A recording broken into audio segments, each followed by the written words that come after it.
noches, muy buenas noches, bienvenidos a la séptima sesión del programa Humanidades Integradas, un programa que está certificado por la Facultad de Filosofía de la Universidad Nacional del Este y con el apoyo de la Liga Patriótica Universitaria. Gracias a todos los que están aquí en este programa. Hoy, nuestro tema de hoy es sobre el espacio y el tiempo. No tiene un nombre comercial y poético como los otros temas porque no le encontramos la discusión de los profesores, no nos pusimos de acuerdo, pero había algunas sugerencias tipo, ¿cómo era? Cronos Venza Urano. No, eso es el título. Pero acá Edgar dijo que no, al revés. Al final quedó con el signo de interrogación allí encima. El tema de hoy lo preparó Edgar, porque es un tema más propio de sus estudios sobre las cuestiones de física. Y bueno, es un tema que ciertamente, así como saben, si es que leyeron alguna cosa sobre el tema en algún momento, ahora van a ver que es un tema difícil, ¿no? Es un tema difícil, de grandes discusiones, se discute mucho con toda la cuestión de la teoría de la relatividad de Einstein y además con los desarrollos de la física moderna. Entonces, no pretendemos, como siempre les advertimos, no pretendemos que de aquí salgan necesariamente con definiciones. A veces puede haber alguna que otra definición, pero decía el profesor John Senior en una entrevista que había hecho para comentar, justamente para defender al programa de Humanidades Integradas de la Universidad de Kansas, para defenderlo de sus críticos, que justamente los críticos decían contra el programa de Humanidades que los profesores hablaban de todo y de nada en concreto. De todo y de nada en concreto. Un poco como lo que algunos piensan a veces que estamos en cada sesión, y que era imposible que los profesores, por mucho que sean 3 profesores, pudieran conocer de todo, o sea, de psicología, de historia, de filosofía, de literatura. Era imposible que pudieran conocer de todo y que se necesitaban definiciones. Era una discusión. Eso pueden encontrarlo en un libro que no fue traducido al castellano, que nos gustaría mucho poder traducirlo al castellano. Quizás si no lo publicáramos en castellano, por lo menos para que puedan leer todos los que hicieron o van a hacer en algún momento. El libro se llama Trial on Truth. Y es el libro que cuenta la experiencia del programa de Humanidades. Y entonces decía el profesor Senior que lo que hay que hacer antes de las definiciones, antes de explicar la realidad, es necesario conocer la realidad, que es justamente el problema que tenemos nosotros en la academia, en la escuela, en todo el sistema educativo. Todo el sistema educativo racionalista justamente tiene este problema. Explica primero antes de que lo conozca. Y el profesor John Senior ponía como ejemplo un cuentito que yo no lo conozco y no llegué a encontrar nunca este cuento, pero cuentan él hacía referencia a un cuento donde una niña era la mejor alumna de su clase y ella sabía al toque explicar las partes del caballo. Pata de caballo, y entonces daba una definición. Crin, tal cosa. Cola de caballo, tal cosa. La lengua, esto. ¿Ya viste algún caballo una vez? Nunca lo he visto. Nunca he visto el caballo. Entonces, eso pasaba con ella. Y eso pasa muchas veces con nosotros, que es la fuente de toda la decepción que a veces tenemos en nuestros estudios, porque nosotros primero comenzamos con definiciones y luego nosotros pretendemos que esas definiciones nos den el conocimiento de la cosa. Todo este tema del espacio y tiempo y muchas de las otras cosas que vamos a hablar no se pueden sino conocer analógicamente. Por eso es tan importante en el conocimiento de esas cosas los mitos, los cuentos.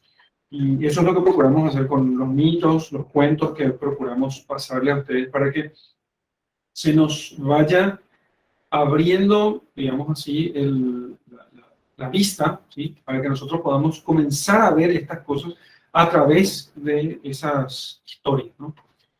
Que a los profesores tienen muchas veces sus críticas, ¿no? Me parece que esta historia podría ser de este modo, de otro, y uno podría discutir el tema, decir que una historia podría estar mejor contada que la otra, no importa. Acuérdense, ustedes piensen que nosotros no ensayamos esta sesión y esta sesión no está hecha para que estemos los tres de acuerdo. Y pasa, los que están hace ya años en el programa de Humanidades sabrán que no pocas veces hemos discordado fatalmente en alguna de las sesiones. La idea es esa. La idea no es estar de acuerdo completamente. Y hoy, justamente en la preparación, en la discusión que tuvimos aquí 20 minutos antes de la sesión, ya encontramos profundas diferencias y nos discutimos aquí por la concepción del tiempo. Así que esperamos terminar pacíficamente la sesión. Quisiera solamente recomendar volver a leer después de esta sesión estos primeros capítulos, por lo menos, de Silmarillion, de Tolkien. También volver a leer la Teogonía de Hesíodo. Quizás un poco de los trabajos y los días también de Hesíodo, ¿sí? Y el Génesis. Y los profesores seguramente van a ir recomendando otros libros también, ¿sí? No recomendé aquí ningún texto sistemático sobre el tiempo y el espacio porque no se trata de nuevo, pueden ustedes encontrar un manual de filosofía que hable sobre el tema sin ningún problema, pero eso sería definir antes que conocer, ¿sí? Entonces, eso no nos ayudaría mucho. Después vamos a ir dando seguramente otras indicaciones o recomendaciones aquí para poder trabajar sobre el tema. Pero no se olvide mucho que nosotros hagamos primeramente una definición y después pensemos que con la definición vamos a conocer, no vamos a conocer nada con definiciones solamente, sino que necesitamos conocer la cosa y después pasar a definir si es que hace falta. Hay mucha gente, fíjense ustedes, que ni siquiera necesita de definiciones, necesita simplemente conocer la realidad, porque el que necesita definiciones es el que va a trabajar propiamente, sistemáticamente con la cosa. El que no va a trabajar con la cosa no necesita las definiciones. En cambio, el que va a estudiarla necesita las definiciones, pero el que la va a vivir no necesita definiciones, necesita conocerla y distinguirla en su conocimiento de las otras cosas y saber trabajar con ella. Ese es el punto. Un agricultor no podrá definir al hombre, pero si es un padre de familia tiene que saber qué es el hombre para poder educar a sus hijos. Y ahí la importancia del ejercicio que hacemos o que intentamos hacer. No olviden que también los profesores somos como náufragos, igual que todos los alumnos.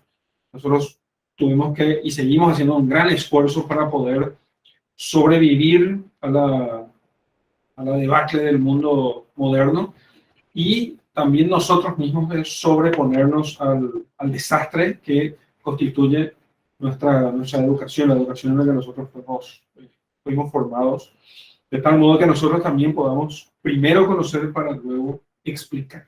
Muy bien. Entonces, después de esta introducción, Edgar, querido, entonces, buenas noches y te dejo para que puedas. Ya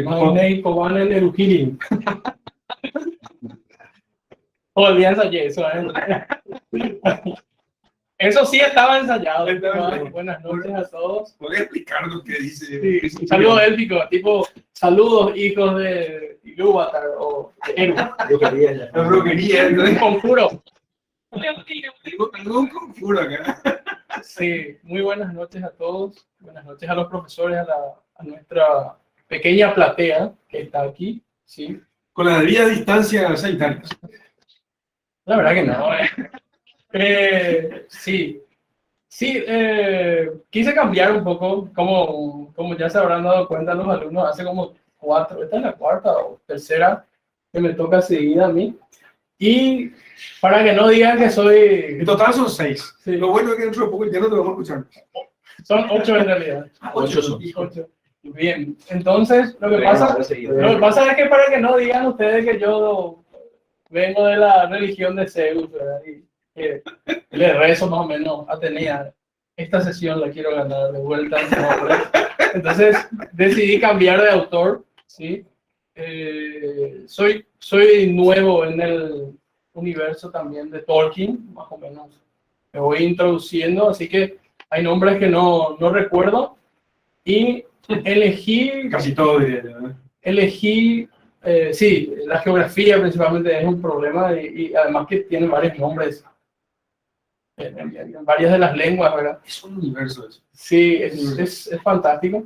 Mira, vos te das cuenta que lo que hizo Tolkien en una vida hicieron los griegos en innumerables generaciones. Sí, sí, sí. Él intentó hacerlo en una vida, pero eso es lo que los griegos hicieron en muchas generaciones. Sí, la verdad que es un genio de las letras, probablemente muy poco valorado en su real magnitud, a pesar de su éxito, digamos, literario, post-mortem y de cierto modo cinematográfico, gracias al cine. Inclusive con serias dudas de que si realmente la gente entendió la historia, ¿verdad? Pero fantástico. Entonces decidí elegir su obra inconclusa, Silmarillion o Silmarillion. Entonces aquí probablemente haya algún error de pronunciación, pero es como el inicio de su cosmogonía, justamente, ¿sí? El inicio, cómo empieza la Tierra Media, las edades, las eras y la creación misma por parte de Ilúvatar, que es el nombre que él le da a un ser creador de todo, que nosotros por, digamos, correspondencia llamamos Dios, ¿sí? Es Dios, creador de todas las cosas, y que sostiene toda la existencia y que además él nos menciona en estos capítulos. Yo me leí todo el libro, entonces capaz meta algunas cosas de los otros capítulos, que es un libro que su hijo Christopher termina y que en realidad iba a tener una extensión quiero mencionar esto porque puede haber algunas incongruencias, ¿verdad? Y los que son más eruditos, porque hay varios que son más eruditos en Tolkien que nosotros, saben mejor que yo, ¿sí?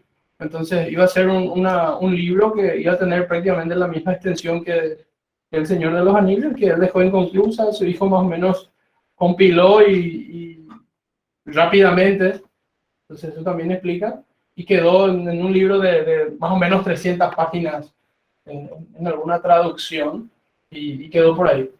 Entonces elegí 3 capítulos de este libro, son más o menos como 18 a 20 páginas, para que podamos trabajar en esta sesión y podamos introducirnos a través de esto en la gran idea, como diría el profesor Adler, el profesor Mortimer Adler, del tiempo, que ya tocamos un poco vez pasada y quedó ahí un poco en el tintero y el espacio. Entonces elegí esta obra para que nos introduzcamos de vuelta en este mundo, en estas ideas que de cierto modo como seres que miramos a la eternidad o a otra vida o la trascendencia, a veces es importante pensar un poco.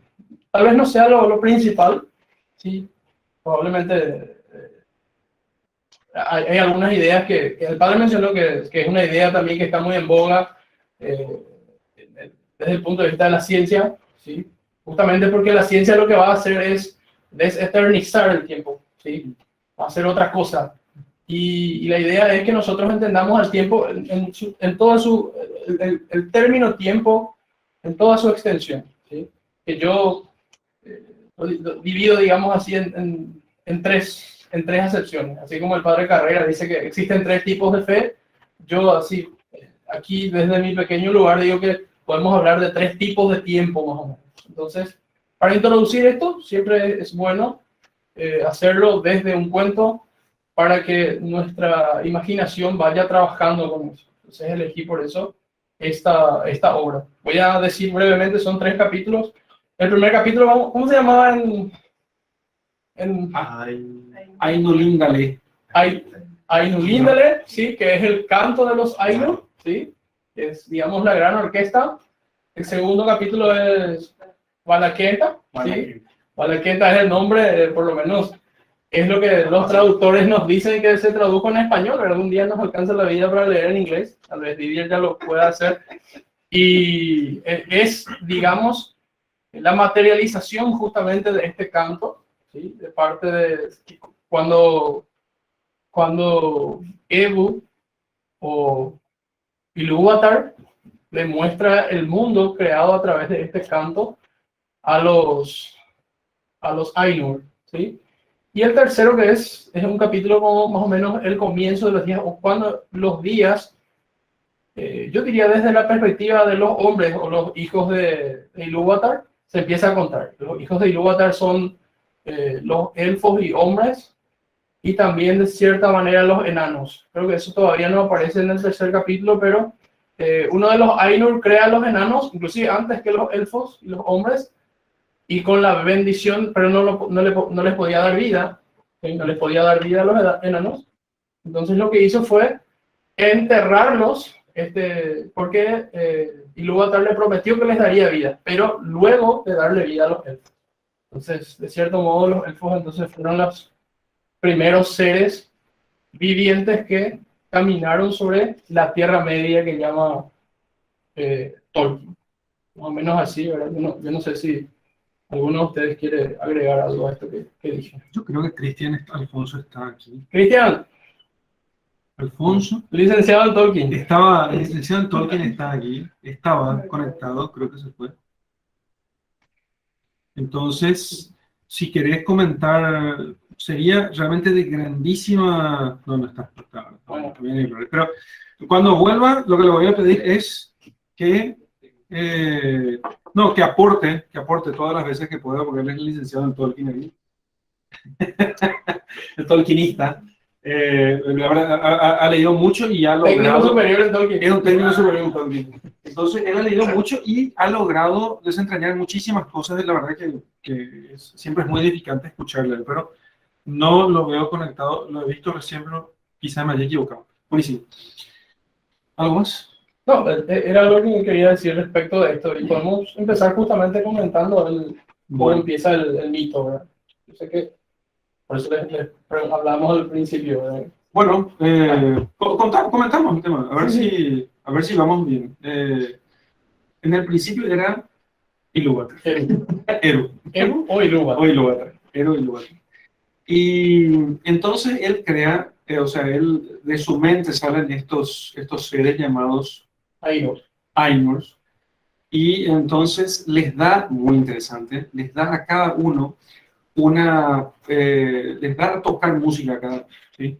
No existía nada todavía, estaba la nada, era como un abismo, y entonces lo que ellos hacen es, ellos tienen que tocar música, y a veces podían tocar entre ellos, ¿sí? Pequeños grupos, pero nunca tocar todos juntos, ¿no? Entonces, pueden tocar como pequeños grupos, y solamente podían tocar aquella parte de la canción de la música que les permitía Ilúvatar tocar. Entonces... ¿Por qué? Porque habían salido, porque lo que hace Ilúvatar es, a cada Ainur lo crea, digamos, de cierto modo, con una fracción de no de todas sus ideas, sino de algunas. Sí. Entonces cada Ainur era como un músico docto en esas ideas, se iba tocando de acuerdo a eso. Entonces había podemos decir que algunas ideas fronterizas, podemos deducir de cierto modo. Entonces los Ainur tocaban, se volteaban y tocaban juntos, lograban tocar juntos. Pero ningún Ainur lograba entender toda la mente de Ilúvatar. Para decir eso. De ese modo funciona. Y después lo que pasa es que ellos van tocando, no sé, creo que había algo más aquí, pero no recuerdo.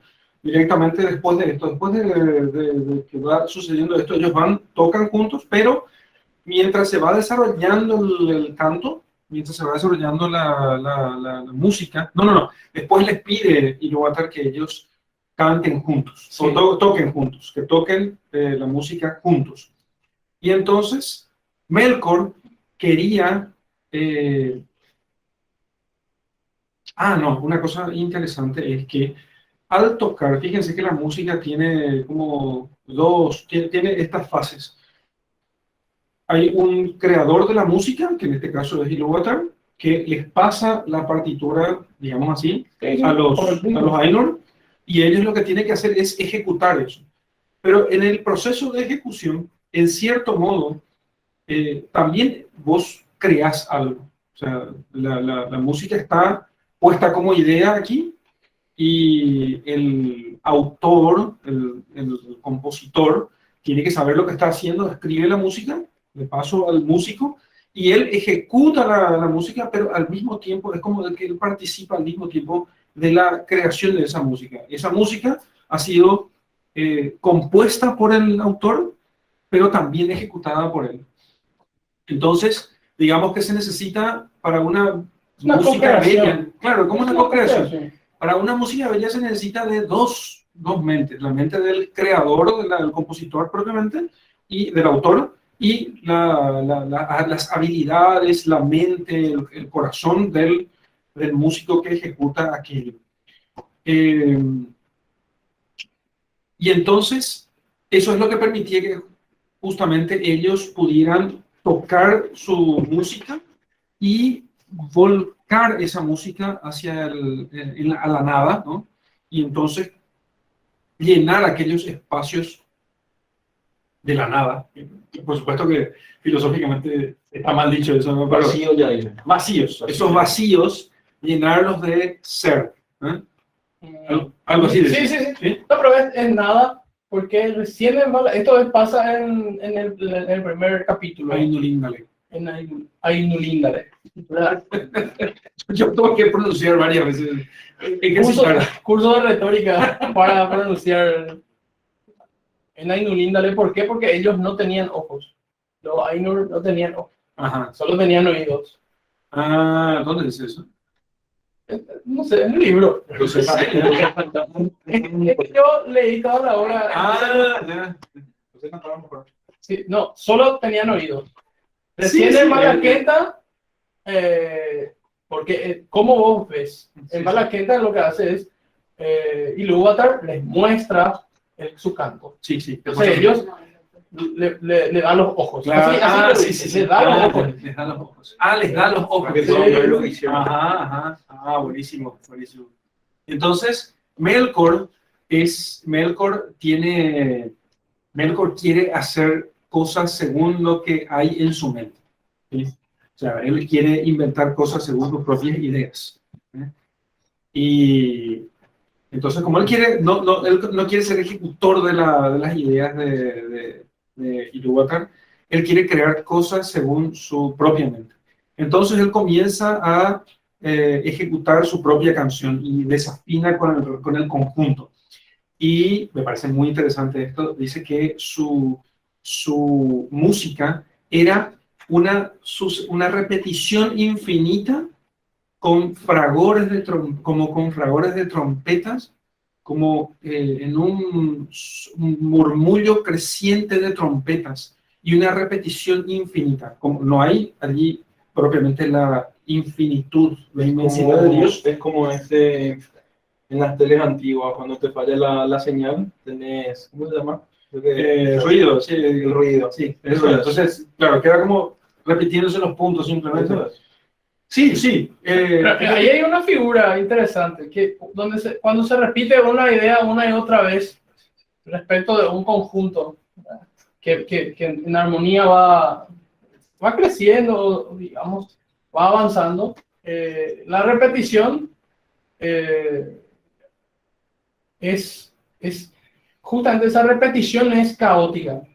Pasa a mí porque alguna vez ya toqué con algunos músicos, entonces algún bajista, ¿verdad? Si se pierde y se queda en el bajo, no acompaña a los otros instrumentos, o la guitarra o el teclado, es una técnicamente disonante, entonces es desagradable. De hecho, que en este libro dice que se crea una tormenta al lado de Ilúvatar, ¿sí? Así dice, se crea una tormenta. Pero Ilúvatar igual estaba sonriente, dice. ¿Sí? Ilúvatar sonreía y inclusive se paró y levantó los brazos. Se paró y levantó los brazos. No, levantó la izquierda. Sí, la izquierda. Levantó la izquierda. Sí, solo la izquierda. Levantó la izquierda y seguía sonriendo.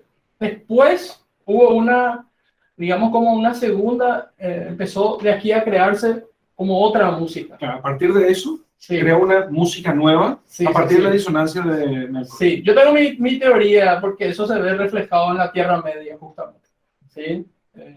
Entonces, y ahí él sí se pone serio, él se vuelve a parar y vuelve a dirigir, digamos, la gran orquesta de los Ainur. Hasta que, digamos, Melkor, después llamado Morgor, ¿sí? Pero Melkor hasta aquí que era no solamente un Ainur, sino era el más glorioso y el más poderoso de todos los Ainur, que tenía participación en la sapiencia de todos sus otros hermanos, o de todos los otros Ainur. Era un Ainur, de cierto modo, especial, porque todos los Ainur eran desiguales en poder entre sí. No había uno que era igual a otro. Melkor tenía un hermano que era también muy poderoso, que además cumplía la voluntad perfecta de Ilúvatar, que es Manwë, su hermano, pero menos poderoso, que él decía que no rendía gloria a su propio pensamiento, sino a Ilúvatar, justamente. O sea, era más fiel. Sí, no era más, era fiel realmente. Sí. Entonces, digamos que esa es en general la idea. Hay muchas cosas que se pueden decir de este primer capítulo, pero esa es en general la idea del primer capítulo. ¿Sí?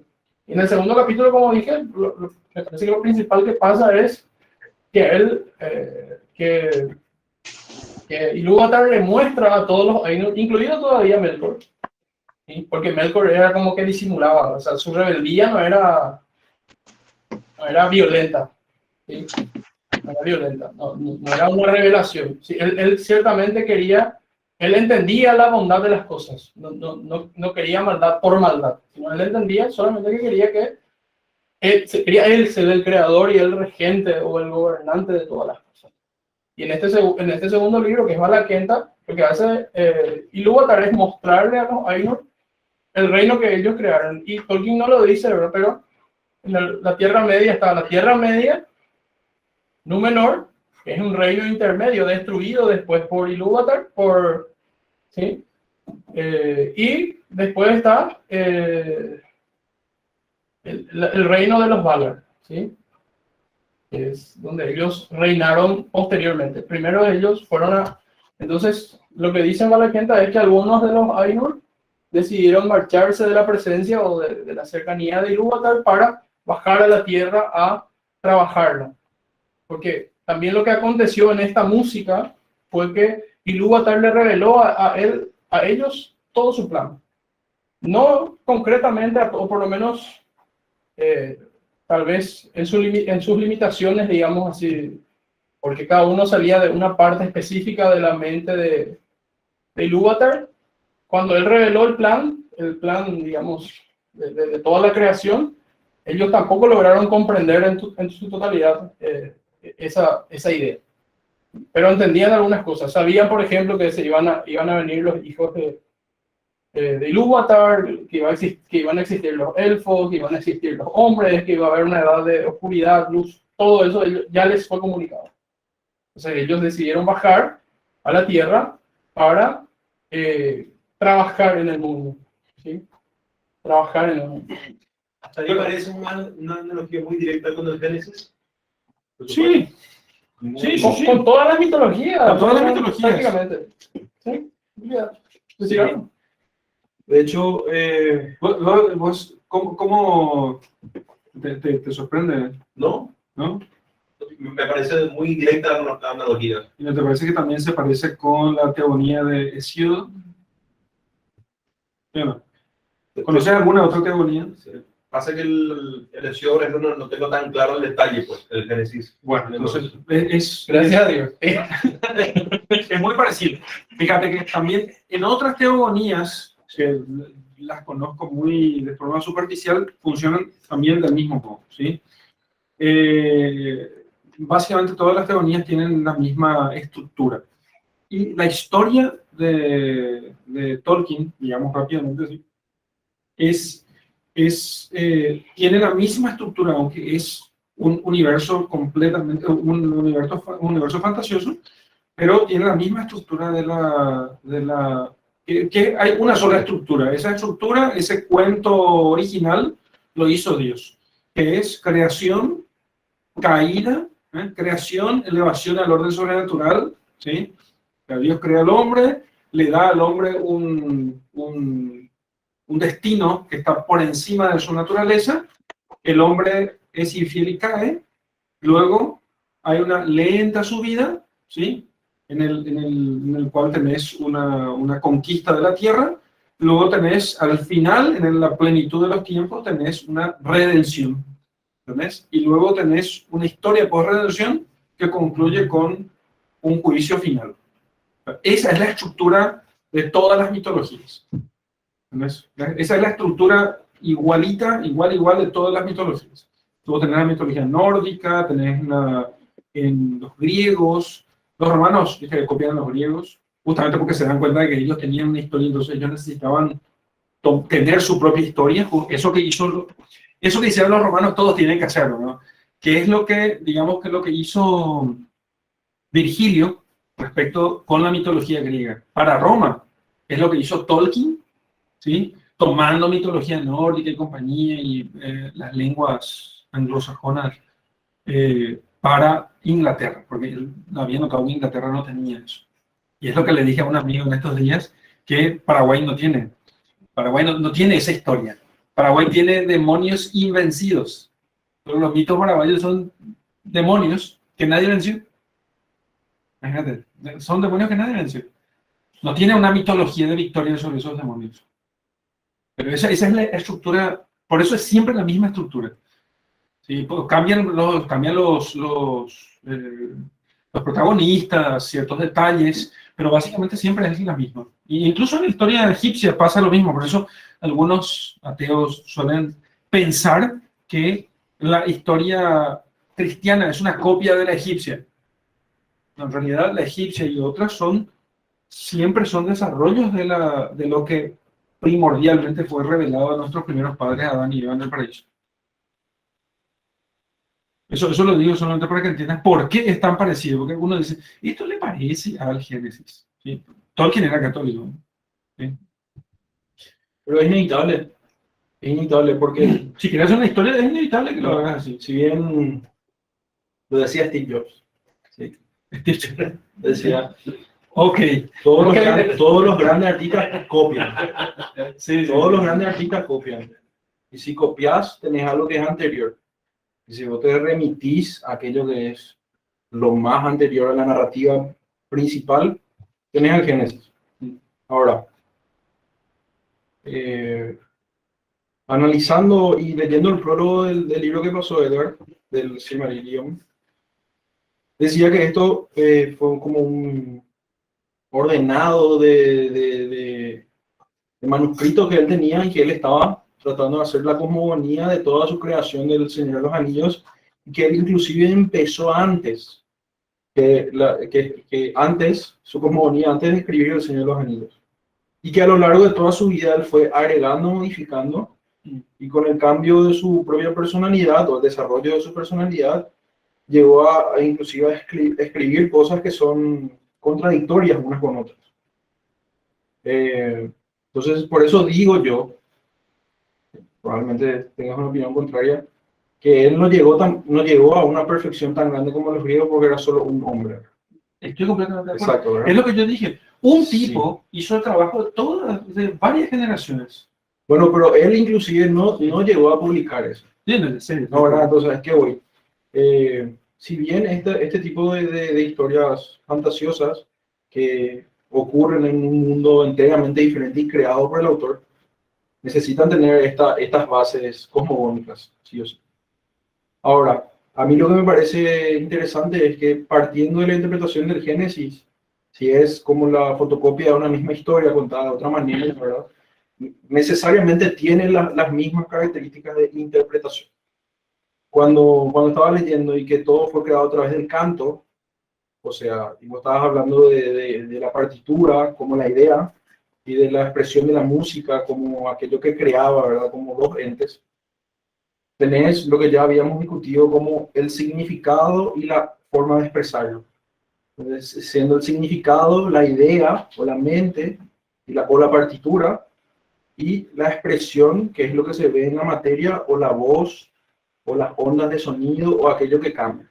Entonces son dos cosas. El significado, que es la cosa atemporal, y la expresión, que es aquello que modifica la materia, o ahora como estoy hablando, me escuchan a través de las ondas de sonido y demás cosas. A mí lo que me parece interesante de este Tolkien, en esta historia que tiene mucho que ver con el Génesis, realmente, mientras ustedes estaban explicando más profundamente, también se me vino más ideas, es que él coloca algo que a nosotros en el Génesis está como escondido, ¿verdad? ¿Cómo se llama el Ainur malo? Melkor. Melkor, gracias. ¿Verdad? Melkor se va y efectivamente varias veces intenta hacer esas, desafinar la sinfonía que ellos están haciendo, y el dios primogénito Y Ilúvatar le dice algo que no está en el Génesis, que nosotros mucho tiempo después vamos a desarrollar a través de la historia real de la creación y todas esas cosas, es que le dice, vos no te das cuenta que todo lo que vos haces es trabajar para mí, que es como el concepto de la providencia, ¿sí? Como es como el concepto de la providencia. Todo lo que vos quieras hacer igual termina siendo a mi causa, y termina siendo parte de mi plan. Es algo que no está prácticamente en el Génesis, o que está bien escondido después. Me parece interesante que él, ya en el comienzo, al primero que se revela, ya le dice que todo lo que vos haces termina siendo mi voluntad otra vez. Entonces, eso me llamó profundamente la atención. Él ya coloca la solución ahí, o sea, él ya pone que todo lo que ocurre a partir de ahí tiene su significado. Que nada escapa de Ilúvatar. Eso, principalmente. Es el primer capítulo. Eso Sí, es para, pero- eso es pero- para pero- decir, digamos, podríamos decir, desde la filosofía, que uno rinde gloria a Dios de modo libre o fatal. Pero como, digamos, en sí encierra, o sea, es el ser por excelencia, y Él es el que da a todos los otros seres que son contingentes lo que son. Entonces uno realmente termina sirviéndole. Lo que pasa con Melkor, que es muy sutil Tolkien en este sentido, y es muy interesante para mí porque no dice él que es malo al principio, él dice que es diferente nomás, ¿sí? Poco, quiero hacer algo distinto, ¿sí? El distinto, digamos. El distinto que se mira a sí mismo principalmente. Me parece que es lo que pasa en la mitología, en casi toda la mitología, cuando ocurre justamente un quiebre. En el Génesis, el hombre se mira a sí mismo, se ve como dioses, termina cayendo. Justamente por eso, en la mitología griega, digamos, cuando el hombre busca hacer, cuando los dioses griegos buscan hacer su voluntad a toda costa, igual fatalmente son víctimas de los vaticinios de sus padres, etcétera, etcétera, que en sí esa paternidad representa cierta sabiduría mayor, digamos, ¿sí? Entonces, eso es interesante, que coloque aquí Tolkien, como él dice tan directamente, al final todo me rinde gloria a mí, con el sonido más estruendoso que puedas hacer vos, o con la disonancia que puedas hacer, yo puedo con eso igual seguir creando cosas, ¿sí? Cosas buenas, inclusive. Porque todos los Ainur se maravillan de Malagenta cuando ven el mundo, se enamoran de él, lo quieren, y como ellos además conocen cuál va a ser, digamos, su futuro, o lo aman y quieren trabajar en él, ¿sí? Y decía al principio que tenía como una teoría de estas primeras desafinaciones. ¿Por qué? Porque el primer reino es Valinor, que es la morada de los Valar, que es un lugar donde obviamente los Valar son inmortales, no mueren. Entonces es una tierra sin mal, sin corrupción, sin un montón de cosas, sin muerte, sin enfermedad, etcétera. Porque también, además, después les adelanto, allí van a vivir algunos los hijos de Elnor, que son elfos, si van a vivir ahí. Después existe un mundo intermedio, como una isla en medio de Valinor y la Tierra Media, que es Númenor. En muchos aspectos se parece a la Atlántida, ¿sí? y es una tierra donde vivían elfos que eran increíblemente longevos, Tolkien, pero que igual morían y generalmente elegían ir a Valinor porque los elfos podían ir a Valinor antes y le ponían su corona o su puesto y iban a Valinor con paz. Entonces en Númenor se da el primer asesinato. Es muy interesante que obviamente no llegamos en estos 3 capítulos, pero y después está la Tierra Media, que era por mucho tiempo el reino de Melkor o Morgor, como después le cambiaron el nombre los elfos. Y eso es muy interesante también. Entonces en Valaquenta, como dijimos, ellos ven lo que crearon y en los días, ¿verdad? O en el comienzo de los días, lo que ellos pasan justamente va contando la historia de que los Valar colocaron como 2 torres de luz, una en el norte y una en el sur de la Tierra Media, y Melkor las destruye, las hace añicos. Entonces todo el mundo de vuelta se queda en oscuridad, y en esta oscuridad los Valar huyen a Valinor. Ahí, bueno, el nombre hablando de esta, recién dijimos, la Valar, que era como la guardiana o la diosa de la agricultura. Y Yavanna, después de Yavanna, con su canto, ¿verdad? Porque ahí en un silencio se sientan en círculo los Valar y Yavanna canta, y de este canto surgen los dos árboles de luz, ¿verdad? Uno con hojas plateadas y verdes, y el otro con, digamos, hojas como verdes más claras, decía Tolkien, y con bordes dorados, y que estos 2 árboles eran como las luces de todo Valinor, pero siempre todavía hablando de Valinor. Por eso serán los orígenes de la luna y el sol. Sí. Melkor los destruye de vuelta. Hay como 3 edades, es muy interesante porque Sí. es como que se va repitiendo, ¿verdad? Hay 3 etapas en la orquesta, ¿sí? 3 etapas en la orquesta, ¿sí? Una primera al unísono, primera desafinación, entre comillas, de Melkor, segunda, ¿sí? Y también aquí en la Tierra Media, en el origen de los días, hay como 3 etapas. Además, como hay como tres tierras, digamos. Tierra Media, oscuridad, Númenor y Valinor, ¿sí? Y también en el tercer capítulo, entonces, hay como 3 fases de la luz. Primero, la fase de estas torres. Segundo, las fases de las plantas que son creadas por esta Valar, ¿sí? Y de árboles más bien. Sí, son árboles sagrados, son 2, ¿sí? Y luego hay una tercera parte, que creo que ya no está en esos capítulos, que es la parte donde Varda coloca estrellas en el cielo, y es como un eterno atardecer, digamos, sobre la Tierra Media, porque ella se compadece de los seres que estaban en la Tierra Media, por supuesto. En este interín ya había algunos seres, todavía no los elfos, y cuando, digamos, se da el primer día, ahí aparece el hombre. ¿Sí? Y eso es interesante, digamos, para redondear más o menos el relato, y como consolación decir que obviamente es absolutamente difícil memorizar todos los nombres, y por supuesto eso también va a dificultar en memorizar la cronología de lo que ocurre en el Silmarillion. Además, otra vez, es un texto, como dijimos, como recopilado, y tiene sus incoherencias, Sus altibajos. Sus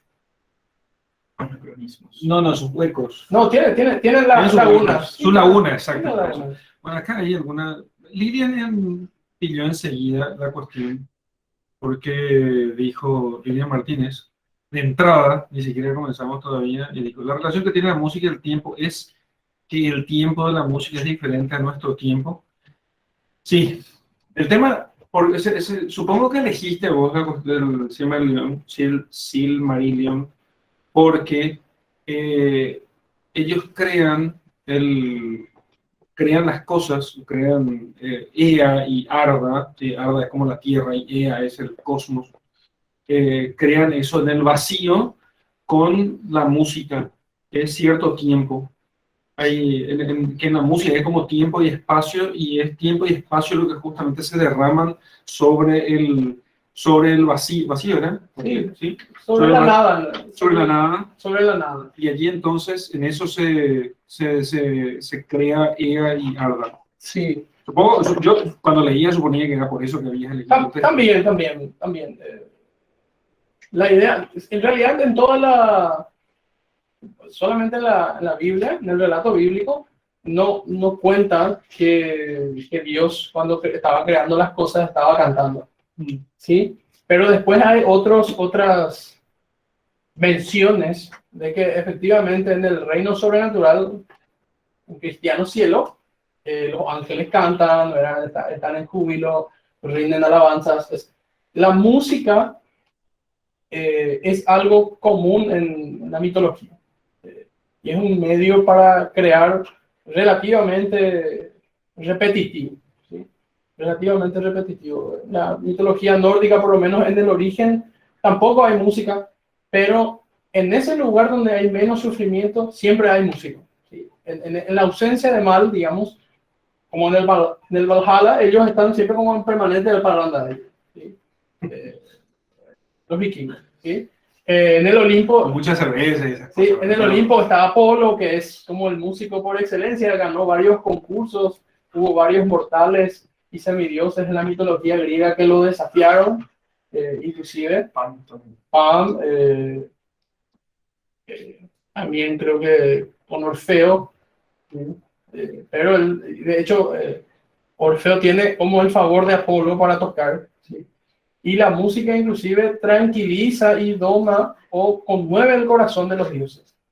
Entonces lo mismo ocurre aquí, ¿sí?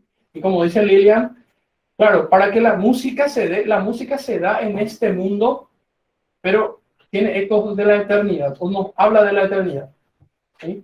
La música es la forma más fácil de hablar de la eternidad en este mundo, ¿sí? Porque yo hablo en un solo movimiento, con una sucesión, porque en realidad tiempo va a ser eso, una sucesión de acordes, una sucesión de sonidos. Yo comunico algo que está fuera de este mundo, ¿sí? Totalmente. Puedo yo cantar sobre cosas que están en este mundo, pero ese mismo hecho, la música ya, digamos, a pesar de que se da, yo la puedo contemplar en este mundo, no, me habla fundamentalmente de otro mundo, ¿sí? Y es como que es mayor a lo que yo tengo materialmente. Y en este caso Tolkien elige por eso la música, y primero es como que ellos cantan y no queda claro porque en realidad él no lo dice, porque él les hace cantar primero y después les muestra el mundo. No es que ellos van viendo el mundo a medida que van cantando.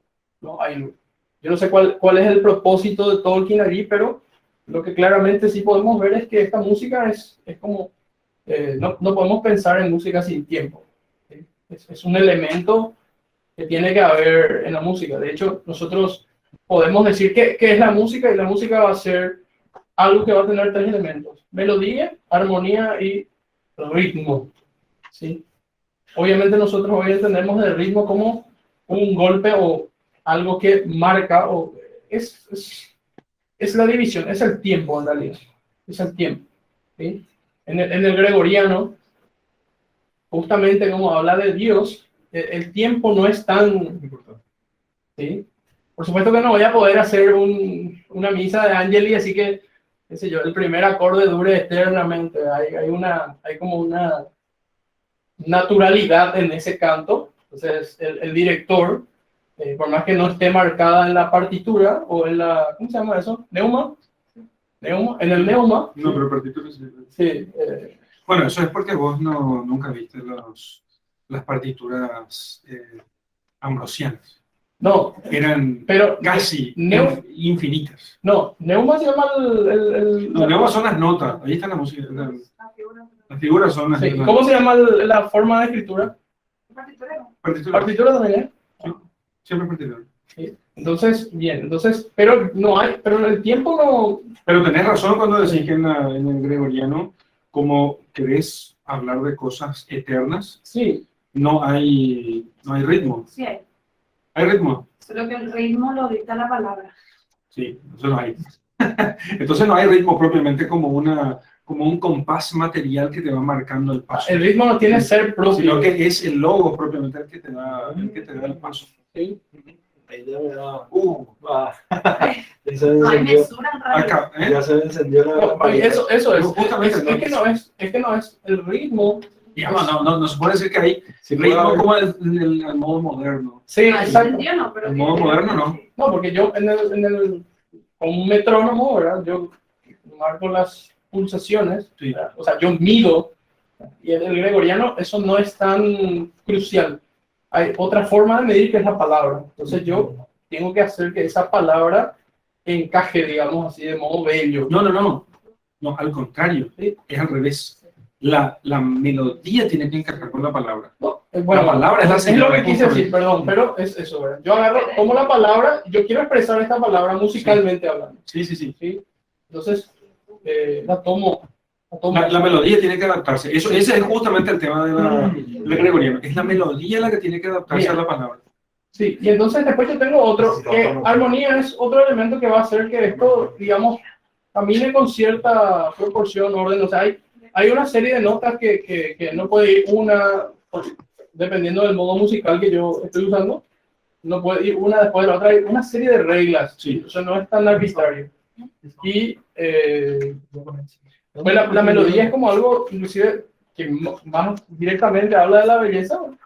Y que es, digamos, en este sentido, la melodía es lo más bello, o digamos, donde está, no lo principal, pero aquello esencial. ¿Sí? Aquello esencial que sin estas otras cosas, sin desprenderse, o sea, no puedo decir yo que la melodía es lo más importante.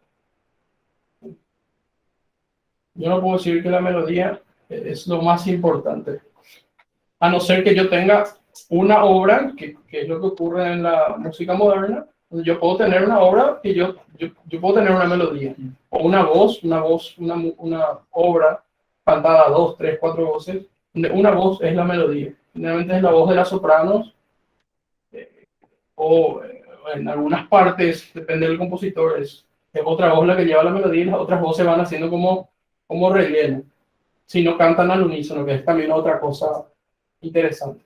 Al unísono es como completar un acorde, ya sea mayor o menor, y las voces se van moviendo de forma simétrica. Siempre a la misma distancia, una voz de otra. Bueno, ¿y cuál es la importancia del tiempo en la música? Es que el tiempo es el que me va a decir, yo no tengo músicos, yo tengo un solo movimiento, por así decirlo. Si yo digo, no es música. La música se va a dar cuando yo hago un movimiento de una a otra nota. ¿Sí? Con dos palabras. Sí, claro. Sin tiempo no hay melodía. Sin tiempo no hay melodía. Y más que eso, la estructura de una melodía necesita tema. Y lo que ellos reciben es un tema, justamente ahí lo va. No una melodía en sí. Ellos reciben un tema. ¿Y qué es el tema? Yo creo que ya escuché alguna vez sobre eso. ¿Qué es el tema? El tema Hay que hablar fuerte. es como la más pequeña célula de la música de una melodía. El tema es una pequeña célula de la música, de la melodía. La melodía es una melodía. La melodía es la forma horizontal de ver la música. La Sí. secuencia ordenada de sonidos es una melodía. Eso te dicta el tiempo que vos le des a cada sonido y la forma que le ordenes. Esa es la melodía. La armonía ya es cuando vos ves de forma vertical. Ya es la combinación de ambos sonidos. De varios sonidos. ¿Sí? Y los Valar cuando cantaban, Melodía y ellos hablaban, eran palabras, dice. Sí. Eran palabras. Palabras. En el caso del tiempo en la música de los Ainur, el tiempo, si eran palabras, y estas palabras eran parte de un tema, ¿sí? Podría ser eso. Entonces, Formaban una melodía. formaban una melodía, Sí. la combinación de los temas dados a todos los Ainur, ¿sí? En la música, en el gregoriano, el tiempo te da como decía, es la palabra. Texto sagrado. Sí, el texto te da el tiempo. Entonces te da cuánto va a durar es cada sílaba. Sí, la duración de la sílaba. Pero evidentemente eso también se puede prolongar, así como dije. ¿Quién no vio una aleluya con su duración casi infinita de la sílaba? Entonces, una sílaba en aleluya puede durar muchas notas, ¿eh? Y Muchas recorriendo eras. muchas eras. Padre, yo creo que lo que tiene que diferenciar es que en la música el tiempo no es solamente el pulso, Sí, sino es la duración que vos le das a cada sonido, la forma que ordenas esa duración. bien. Entonces, por eso, al relacionar el tiempo de la música con pulso, es que voy a decir que el gregoriano no tiene tiempo. Al final no sería su espacio. Yo dije no tiene tiempo, ¿verdad? Al final no sería su espacio, pero En Eso le realidad, pasa porque, bueno, ¿eso pasa por aquí? No, No al final es experto, no, ya sé que te tengo el experto. Está bien que me digas. Yo dije no hay tiempo en la No, por lo gregoriana. menos no hay tiempo en sentido moderno. Sí, sí. Voy a salvar. Para mí que viene la palabra antes del tiempo. Obviamente. No, Entonces- viene la palabra antes que el tiempo y no es que no haya tiempo, sino que el tiempo se mide de otro modo, ¿es cierto? Sí. El ritmo como nosotros comprendemos, o sea, medición fíjate que antes del reloj, o sea, antes de la revolución industrial, y es bueno que empecemos después sobre la cuestión de tiempo y espacio ya después de esto. Antes de la revolución industrial existía la división del tiempo del día en horas. Pero había una cosa muy interesante que hace relativamente poco tiempo descubrí, que la duración de las horas no era igual. Entonces, vos tenías de 6 de la mañana a 6 de la tarde. Las 6 de la mañana es el momento cuando sale el sol y las 6 de la tarde es el momento cuando se pone el sol. Pero en invierno es distinto que en verano. O sea que tus días son más largos en verano, obviamente, y son más breves en invierno. Eso significa que tus horas en verano son más largas y tus horas en invierno son más breves. Entonces, con la construcción, con la invención del reloj mecánico, ¿sí? Y habiendo dejado de utilizar los relojes solares, la medición astronómica, digamos, entonces vos pasás a tener una división del tiempo de forma mucho más, de forma exacta. Sí, Entonces, de forma simétrica. Entonces, exactamente. Entonces, digamos que antes del reloj, tu tiempo era asimétrico en la medición del día, dependía del sol y la luna. Hoy ya no depende del sol y la luna, sino que depende de un reloj. O sea, depende de una división simétrica de las horas. Así, cada hora, propiamente, cada porción de este tiempo dura igual. Antes del reloj no duraba igual, sino que dependía de que fuera invierno o verano. ¿Sí? Quiero solamente poner esa cuestión allí. Claro, lo que quiero decir es que la música moderna coincide, ¿sí? coincide con el reloj, el metrónomo, el reloj, etc. Antes no tenía eso, entonces uno dependía mucho más libremente de la naturaleza, no al modo de Greenpeace de hoy, ¿verdad? No es la naturaleza sino como expresión de la voluntad de Dios que nos pone el tiempo, ¿no? ¿Por qué eso? Yo estoy en desacuerdo. Híjole, qué problema ese. Está bien. Entonces, como expresión del tiempo, de la voluntad. Parcialmente de acuerdo. Ya, todo bien.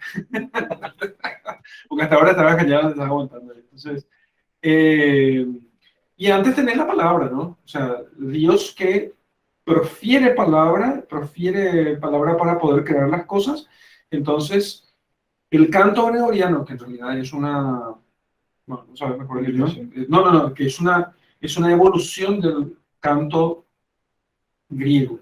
¿Sí? Es una evolución del canto griego. Y del canto griego, y del canto griego y del canto de hebreo. Entonces hay como una combinación entre ambas cosas, y entonces tenemos el desarrollo de esas dos cosas con el canto gregoriano. No vamos a hablar del canto gregoriano aquí estamos hablando más bien de estas formas de medir el tiempo. Vos tenías un tiempo no hoy nosotros estamos acostumbrados a un tiempo así cronométrico, ¿sí? La pulsación. A pulsaciones, ¿no? Segundo. 1, 2, 3, 4. No, ese es el tiempo, ¿no? Pero antes de la era industrial, vos no tenías un tiempo medido de ese modo. Tenías un tiempo más bien llevado, no a los hippies, ¿verdad? Vamos a quedarnos allí hasta que, sino digamos que es Dios el que te marca el tiempo. En verano es más largo el día, ¿no?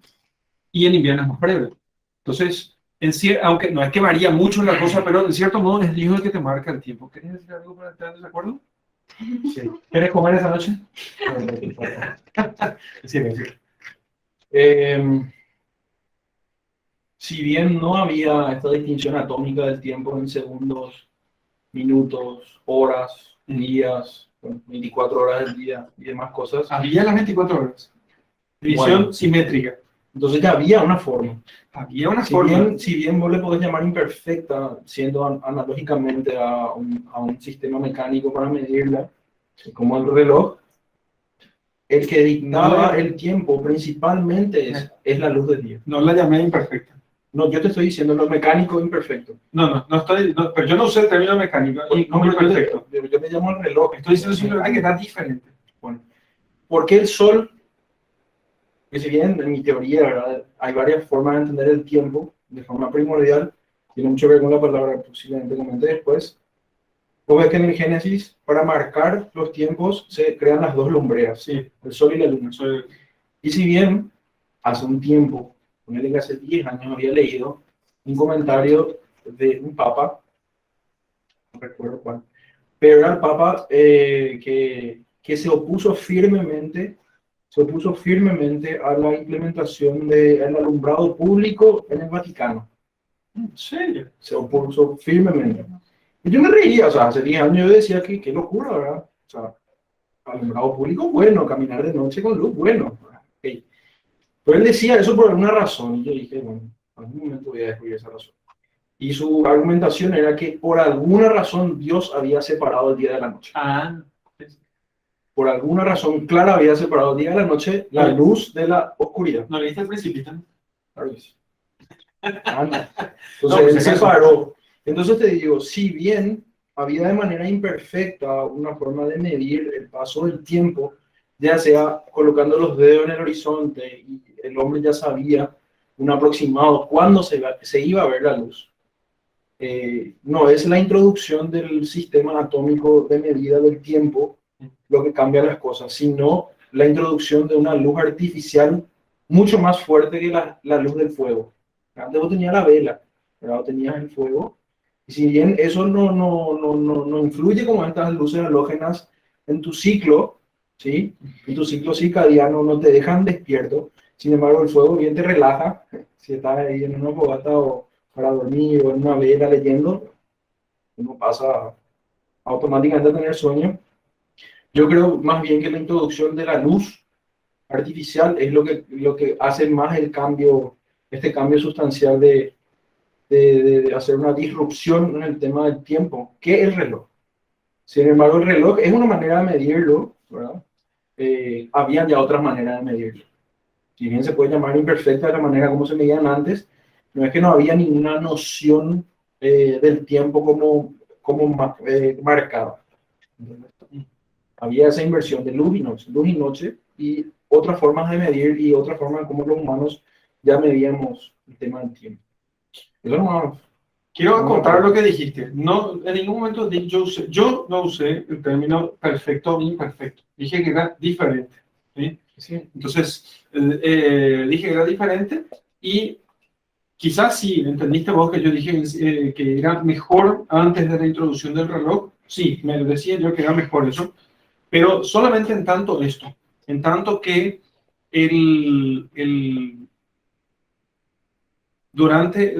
fíjate vos que así lo puso Dios por alguna razón, ¿no?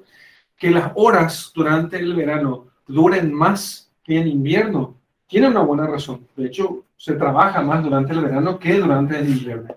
Entonces, evidentemente, el tiempo las horas del día pueden durar más tiempo. Entonces, lo que estamos diciendo, lo que estoy diciendo con esto es simplemente que, en cierto modo, le damos al tiempo le damos una, no sé cómo voy a explicar esto que estoy pensando ahora, por eso estoy cerrando los ojos. Qué difícil. Qué difícil está esto, ¿verdad? Le estamos... no dejo... El hombre no domina el tiempo, sino que deja que el tiempo, como una especie de expresión de Dios, sea que me marque Dios el tiempo, no que sea yo el que marque el tiempo. No es que yo simplemente mudo el tiempo y adelanto el horario, atraso el horario, simplemente, casi soy una especie de dueño de la realidad cuando hago eso. Me hace sentir eso, porque claro, por supuesto, yo puedo tener, como bien apunta el Papa, que si tengo luces de noche, entonces no hay ningún problema en trabajar de noche. Y entonces se puede simplemente girar todo el horario del hombre, que es lo que en el Principito va a suceder finalmente, porque el contador lo que quería hacer era contar estrellas para poseer las estrellas, para poder venderlas, ¿no? O sea, lo que después en aquella película, la francesa, la película francesa, la victoria del contador fue poseer todas las estrellas para convertir las estrellas en luz artificial, para que los hombres ya no pudieran mirar a las estrellas y pudieran trabajar continuamente y producir más. Me hace recordar a Prometeo también. Sí, sí, claro, le robaban el fuego. Entonces, la luz de noche otra vez. Pasó la cuestión. Nos fuimos allá. Nos fuimos por otras vías. Estamos, digamos, yendo por caminos sinuosos, dice Lelutier. Bueno, el concepto de providencia, a ver, Luis Leguizamo, voy a ir pasando algunas cosas. Ilúvatar le permite hacer el mal. No, voy a pasar también esto. Hay otra sesión para ver el tema. Sí. El que canta ahora 2 veces. Bueno, meditando fuera del recipiente, dice Carlos Gamilla. Exactamente, estuvimos meditando fuera del recipiente. Pero no tanto, solamente estoy poniendo las cuestiones del tiempo, digamos, narrando algunas cosas acerca del tiempo. Bueno, Edgar. No te iluminó y luego No. Sí, yo, aquí lo que hay es algo que yo empecé a percibir, porque la naturaleza del tiempo es un problema que a mí siempre me fascinó, ¿sí? Desde hace rato. Y entonces yo pienso que hay como dije hace rato, hay 3 formas de ver el tiempo. Inclusive había visto una charla muy interesante de un físico del IFT, ¿sí? Que él hacía un paralelismo entre el tiempo y la eternidad, ¿sí? No me voy a meter ahí, pero era lo que era interesante, por lo que me parece interesante, es decir que yo pienso en el tiempo en tres acepciones diferentes, ¿sí? En este sentido. Nuestra concepción metafísica, ontológica clásica, que es como medida de cambio o cómo se da. Después... eso es lo clásico. El tiempo es medida de cambio. Sí. Entonces, en este sentido, el tiempo aquí, un breve comentario respecto de esto, va a tener 2 cosas. Va a tener una forma de ser medido que va a tener que ser simétrica, evidentemente.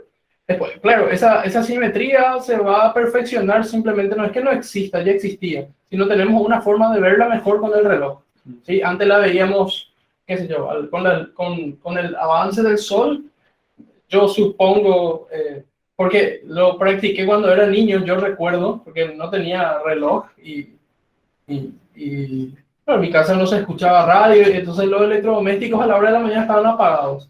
Y como yo sabía cuál era la hora que yo tenía que bañarme para ir a la escuela de tarde por la sombra de la casa.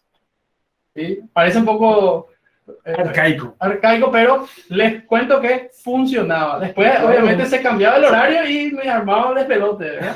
Sí, 15, 20 minutos atrasados, pero era algo que yo en esa etapa de mi vida usé. Entonces, sí ya había, digamos, así como una mesura o una división que obviamente este mecanismo mecánico nos permite ver simplemente con mayor claridad. Entonces, el tiempo como medida de cambio va a tener estas 2 cosas. Una forma como una regla para medir, que está dividido simétricamente, y el cambio en sí. O sea, son dos conceptos que están adentro del término tiempo. Otra forma es lo que los físicos van a entender hoy, o estas dos otras acepciones son las que los físicos entienden hoy por tiempo.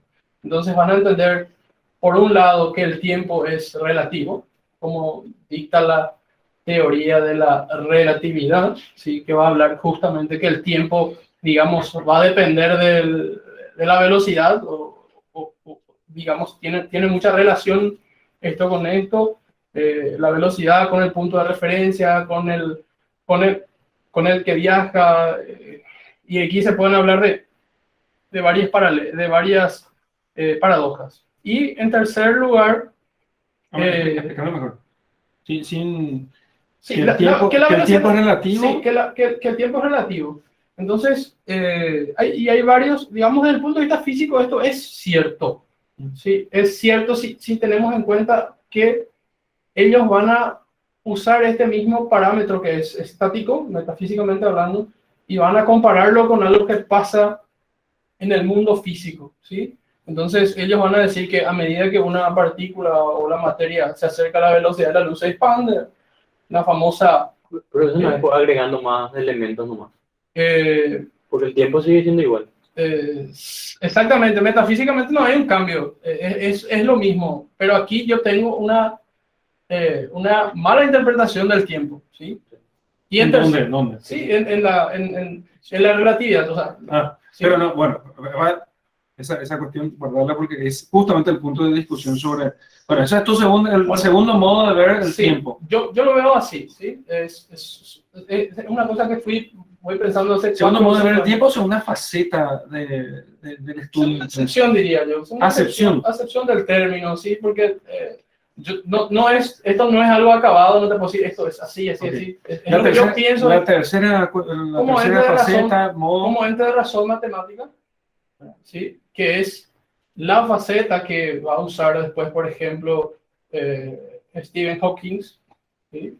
En sus libros, El universo como una cáscara de nuez, El gran diseño o Breve historia del tiempo, fundamentalmente. Y en sus estudios, donde en realidad se va a introducir algo, por lo menos que se va a llamar así desde el punto de vista periodístico, como tiempo imaginario, que no es otra cosa que la aplicación de un sector de las matemáticas que se llama teoría de los números complejos, ¿sí? Lo correcto es llamarle tiempo euclídeo, ¿sí? Porque responde a ciertas cualidades, por el ordenamiento matemático, responde a ciertas cualidades de los números complejos o del sistema euclídeo. Pero eso es diferente. No existe un tiempo imaginario, ¿sí? Porque el tiempo imaginario es un tiempo que metafísicamente no es, ¿sí? Pero a mí me sirve como herramienta para trabajar, pero no existe un tiempo imaginario. Yo no puedo hablar de estar aquí y moverme hasta la posición de Didier en, qué sé yo, t menos raíz de 2. No existe eso. Matemáticamente no es posible de calcular. Entonces, yo hablo de estas tres como en un triángulo equilátero, formas de ver el tiempo, ¿sí? Y la que me parece importante y la que es intuitiva es la naturaleza ontológica, que es medida de cambio, y por eso nosotros intuitivamente pensamos en el tiempo, a pesar de que no lo podamos medir como absoluto, ¿sí? Y que es continuo, además. ¿Sí? Yo veo el tiempo ontológicamente, yo veo el tiempo que es continuo, que no hay un corte y no es discreto, no es que aquí aumenta y disminuye. De hecho, lo que dice Einstein en la relatividad es lo más antiintuitivo del mundo. No se le puede culpar entonces ni al avance de la ciencia, ni a Newton, ni a Galileo, ni a los demás, porque ellos consideraron el tiempo y el espacio absoluto. Pues ¿sabes lo que dice? ¿Cuál es la crítica de Jolivet a la teoría de la relatividad? ¿Cuál es? ¿Lo leíste? Sí, pero... Sí. Sí. No, pero bueno, pero quiero saber si lo leíste. Sí, más o menos. Bueno. Creo que o sea, en general me parece que coincide con lo que yo digo justamente. Sí, entonces, no vamos a entrar entonces seguramente al tema del tiempo imaginario. Aquí tenemos estos dos que son los más, el tiempo intuitivamente conocido por todos, que es la medida del movimiento, Sí, y el tiempo como, y eso sería en cierto modo absoluto, y el tiempo Absoluto y continuo. absoluto y continuo, y el tiempo que es relativo en Einstein. Entonces, el tiempo cliché, digamos, en cierto modo. claro, que no hay tiempo absoluto y que en realidad el tiempo depende del observador. Sí. Entonces, lo que creo que, corregime si me equivoco, la relatividad dice es que el tiempo depende del observador. ¿Sí? Sí, Que depende del observador. Entonces no habría propiamente un tiempo absoluto, sino que para algunos puede ser 5 minutos, para otro puede ser 6, 7 minutos o incluso menos minutos, 3 minutos. Entonces, si vamos a YouTube y vemos cómo funciona la teoría de la relatividad, vamos a ver, qué sé yo, los dibujitos del tren y cómo ve el que está dentro del tren el picar de una pelota y cómo ve la persona que está fuera del tren el picar de una pelota. Entonces, la persona que está dentro del tren al picar la pelota ve una pelota que pica de forma vertical, sí, en caída libre. una caída libre. Pero la persona que está fuera del tren no ve la pelota picando en vertical, sino lo que ve es una pelota haciendo esto, Tirando saltos. dando saltos como hacia enfrente. Entonces, eso haría cambiar completamente nuestra concepción del mundo, supuestamente, ¿no? Y eso es por el tema de la velocidad de la luz y compañía, ¿no? Bueno, entonces Jolivet hace una discusión sobre el tema y dice que no tiene razón Einstein al decir eso. Dice que no tiene razón porque lo que él está confundiendo es, él dice que eso es solamente desde el punto de vista del observador, ¿sí? Desde el punto de vista del observador, que el observador se puede equivocar en la medida del tiempo, ¿sí? Pero que para la cosa que se está moviendo, el tiempo va a ser siempre el mismo, para la cosa que se está moviendo. Sí, Es solamente desde el punto de vista del observador que mide, ¿sí? Ahí es donde puede darse alguna distinción. Entonces, siempre el tiempo va a seguir siendo medida del movimiento, sí, sí, sí. ¿sí? Lo mismo que decíamos en la clase pasada, que el hombre se olvida que él es un animal que está inserto dentro de la naturaleza, que su pretensión de verlo todo como omnisciente o desde afuera de su condición o de su manera antropológica y su lugar en el mundo, lo hace tener esas cuestiones, ¿verdad? De no poder entender de que su punto de vista influye necesariamente sobre sus interpretaciones. Porque si bien otro tema, ¿verdad? Si bien él percibe la cosa como es, su interpretación es la que finalmente termina siendo fallida, ¿verdad? Es su interpretación. Sí. Es cierto que el hombre toma la información del mundo, porque el método filosófico, digamos, de conocer es empírico racional. Es cierto que el hombre hace esto, pero hay, digamos, como un momento, o hay cosas que no es que lo hace, y no lo hace individualmente un hombre, que es el error de la teoría, justamente al decir que cada uno va a medir el tiempo, porque todo es relativo. Porque en realidad antes eso es suponer como que nunca se habló del tema, nunca jamás nos pusimos de acuerdo.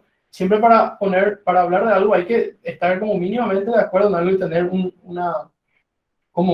una base de ideas sobre las cuales vamos a construir, ¿sí? Y el error está en pensar que yo no puedo, que yo no puedo comunicar mi idea a otro, ¿sí? De forma inequívoca, digamos, ¿sí? Entonces yo abstraigo mi idea del tiempo y yo la comparo con la del otro y es como que, como son diferentes, yo creo, ¿sabes? Entonces necesariamente yo tengo que pensar que el tiempo real efectivamente es relativo, ¿sí? Porque él viene a contarme de un mismo fenómeno, él ve otra cosa, ¿sí? No sé, desde la orilla de un muelle más lejano, estamos cada uno parado en una orilla opuesta de un río y pasa como un barco, una barcaza o una canoa y pasa cerca, más cerca mío, qué sé yo, y yo puedo ver que hay 4 personas, que hay un capitán que está navegando, que es blanca, que puedo inclusive más o menos intuir una envergadura, etcétera, etcétera. Pero él lo que ve a lo lejos va a ser probablemente una silueta, va efectivamente decir que es un barco, pero no va a distinguir con la misma claridad que yo. Los detalles. Sí, pero estamos viendo el mismo fenómeno. Eso es lo que ocurre con la teoría de la relatividad. Y la teoría de la relatividad lo que va a decir en general es que estamos viendo prácticamente, a pesar de que no lo dice explícitamente, estamos viendo 2 fenómenos diferentes y es el mismo fenómeno. Ese es el punto y eso creo que es lo que Jolivet dice cuando dice el tiempo es real. De hecho, aquí yo guardé la conclusión, dice él, aquí en sus conclusiones, solamente algo así súper rápido quiero leer. Son varias páginas solo. Sí, sí, hay una parte donde él dice conclusiones. Bueno, aquí está. ¿En qué consiste en realidad el tiempo? El tiempo es una cosa real, dice. No todo lo real se reduce a la categoría de cosas, de sustancias. Los accidentes también son una cosa real. Y eso es lo que pasa. Que yo veo accidentes y confundo el accidente con un todo. ¿Sí? Hacia la potencia de algo real. El tiempo, dice, no existe en acto sino por el espíritu. ¿Sí? ¿Sí? El movimiento es medible independientemente del espíritu, pero no es medido en un acto sino por el espíritu, lo cual equivale a decir que no existe tiempo en acto sino por el pensamiento. ¿Sí? ¿Sí? Entonces, digamos, esta definición ontológica es como que va a dirigir, haciendo una analogía, la orquesta respecto de las otras cosas que yo puedo decir del tiempo. Lo que los físicos dicen del tiempo instrumentalmente es adecuado, pero no me sirve a mí para entender el mundo real, porque yo no puedo decirle a Néstor que yo voy a venir mañana a las 2 de la tarde y llegar a las 4 y decirle que el tiempo es relativo. No funciona así el mundo. El mundo funciona de otro modo. Digamos que sin decirnos, nosotros estamos insertos en un mundo que marca una pauta respecto de lo que todos entienden de tiempo. Y yo no puedo hacerme el tonto y venir a las 4 si yo marqué con él a las 2. O sea que es algo relativamente típico en Paraguay, ¿verdad? Pero todo el mundo sabe que está equivocado. Que en este caso, en el caso del tiempo con el que nosotros nos ponemos de acuerdo para poder encontrarnos o lo que sea, que si la clase esta empieza a las 20, aunque es arbitraria, se ve que... sí, podría llamarse 17. Se ve que realmente podemos todos ponernos de acuerdo. Porque, pero el tiempo como medida, así como lo acabaste de leer, que es real, pero real no por las esencias, por las sustancias, sino por la medida de aquello que las sustancias cambian. ¿Sí? Por la medida de aquello que las sustancias cambian, que solamente puede ser percibido por el espíritu. El espíritu, en este caso, el espíritu del hombre o del ángel, ¿sí? Puede percibir justamente esos cambios y entonces, al percibir esos cambios, los mide y entonces, al medirlos, tiene el tiempo. ¿Sí? ¿Por qué dijiste hace rato? No sé si te recordás. ¿Cómo se puede analogar el tiempo con la eternidad? Usted salió nomás el tema, pero ¿pensaste en ese tema? Sí, de hecho que aquí... porque la eternidad, por definición, como es la posesión simultánea de una vida interminable, la eternidad, entonces... Si la vida es interminable, significa que en cierto modo no hay cambio ahí. Si no hay cambio, tampoco tiene que haber tiempo. No hay degeneración. Escuchar lo que dice Jolivet. Pero hay cambio entonces.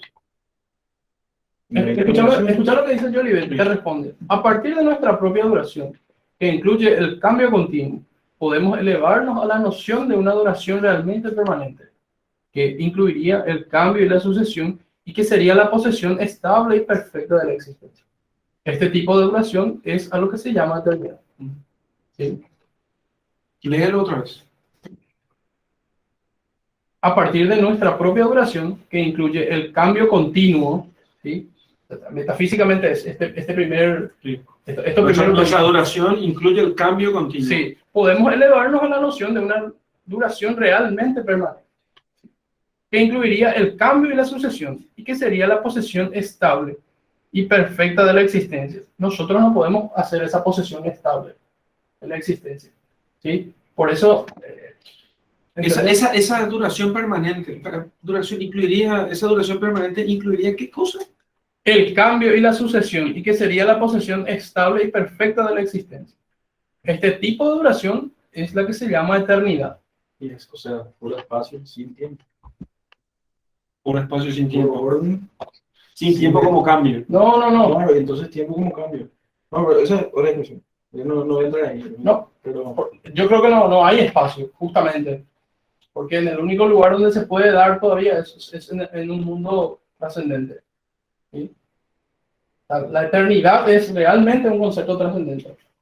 En ese sentido. Por lo menos para mí. Por eso yo hago esta distinción. ¿Sí? Trascendente porque trasciende nuestra realidad material. Sí. ¿Sí? Sí. No. Permíteme leer otra vez. Por favor. ¿Dónde está? Aquí. Puedes leer todo el párrafo si querés. Bueno. Es un tema que a mí me apasiona. A partir de nuestra duración, que incluye el cambio continuo, podemos elevarnos a la noción de una duración realmente permanente que excluiría el cambio y la sucesión y que sería la posesión estable y perfecta de la existencia. O sea, donde no hay muerte. la duración permanente excluye el cambio y la sucesión y posee estable y perfectamente la existencia. Excluye el cambio y la sucesión y posee estable y perfectamente la existencia. Entonces, y esa estabilidad y perfección no se da en este mundo. Es lo que yo me parece, ¿verdad? No se puede dar en este mundo. Claro, evidentemente no se puede dar en este mundo. En este mundo lo que puede hacer es estar...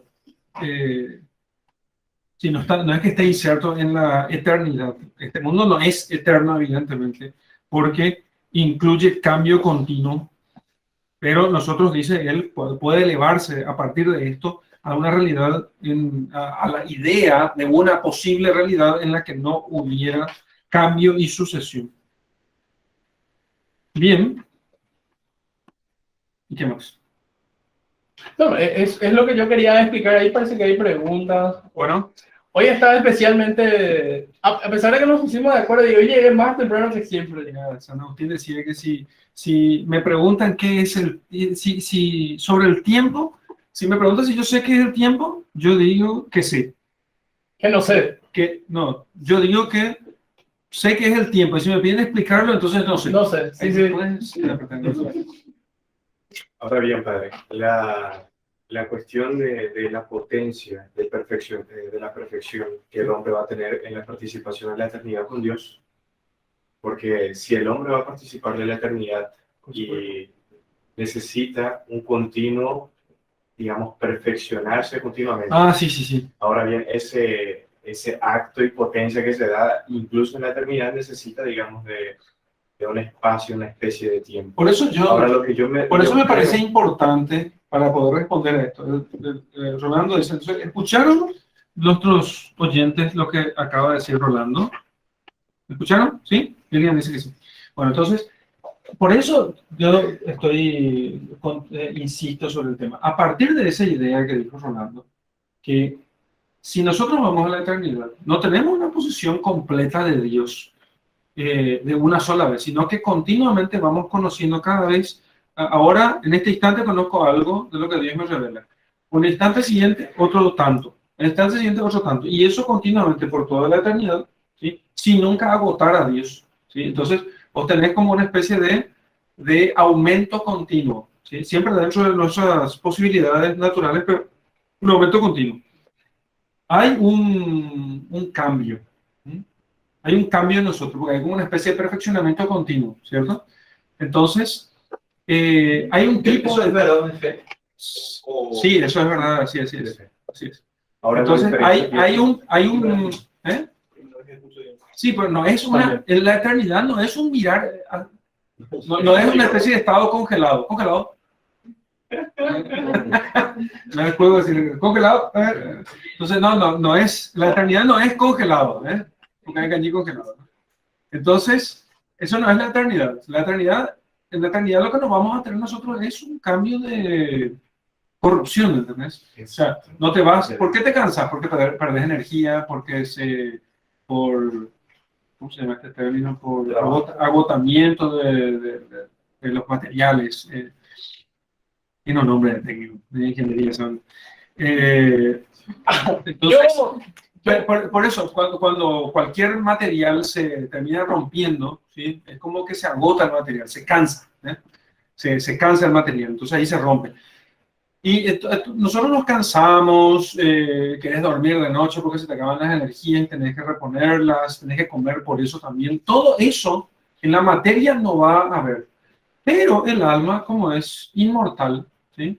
El alma es inmortal. El alma va a conocer. Vos lo que necesitas después del estado de resurrección es tener tu cuerpo que ya no se degrada, porque el cuerpo justamente por ser material tiende a la degradación. Tiende a la ¿Y degradación. qué es la inmortalidad? La inmortalidad es... ¿Es el transcurso del tiempo eternamente o es no morir? No, Es no morir. Es no morir. es no O morir. es permanente. Sí, porque los ángeles... No, si ¿Y vos los entendés, si vos entendés... Para los ángeles hay tiempo. ¿Cómo es el tiempo de los ángeles?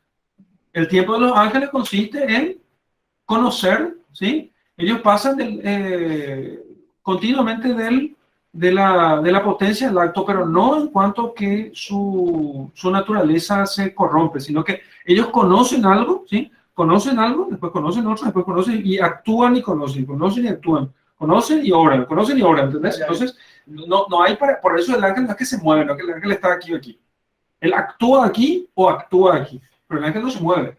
Porque dice, sus ángeles, dice que Jesús, están continuamente mirando el rostro de Dios. Entonces, si están mirando el rostro de Dios, ¿dónde está el ángel de la guarda? No es que está aquí el ángel de la guarda en mi hombro ahora. Y ahora entiendo dónde está mi ángel de la guarda. Tu ángel de la guarda está mirando a Dios, sé que trabajo, vago. Por eso tu ángel de la guarda, así nunca se distrae, digamos, porque al mirar a Dios, él te mira a vos. Entonces él sabe lo que está pasando porque está mirando en Dios como si fuese en un espejo. Pero no, está con nosotros porque actúa donde estamos nosotros. La visión Te está mirando a vos en Dios. La pregunta es, ¿qué ve Dios de vos? Ahora entiendo. Ese es el punto. Mi ángel le mira al otro. Digo, No, mira a Dios. Él mira continuamente a Dios. Entonces, ahí en el ángel no es acto puro como Dios. El único acto puro es Dios. Entonces los ángeles tienen potencia. O sea, el ángel no sabe lo que va a suceder dentro de 10 minutos. Necesito mirarlo para saber. Tiene que suceder eso que va a suceder dentro de 10 minutos para que el ángel sepa. Entonces, eso ya es en el ángel potencia. Entonces, se da un tiempo, pero no como medida del movimiento como se da para nosotros que estamos inmersos en el mundo material, donde nosotros vemos las cosas con... O sea, hay un sol que está consumiendo sus energías, hay días que pasan, hay movimiento de los astros, hay envejecimiento, están todos más viejos y gordos, etc. ¿Te acuerdas, padre, del caso de Manuel Obando? De la historia del Sagrado Corazón de Jesús. Ese tema, hermano, no. Que fue muy difícil para nosotros. Para los que son... Sí, pero no voy a hablar del tema. Estudios tomistas. Para los que tienen estudios tomistas, ahí lo que están un poco más interesados en este tema, yo entiendo lo que estás tratando de decir. En el tratado sobre la bienaventuranza o sobre la felicidad, donde Santo Tomás de Aquino construye encima de la ética anicómaco. ¿En la suma de teología? En la suma. No recuerdo qué cuestión y qué libro ahora. Pero leí todo.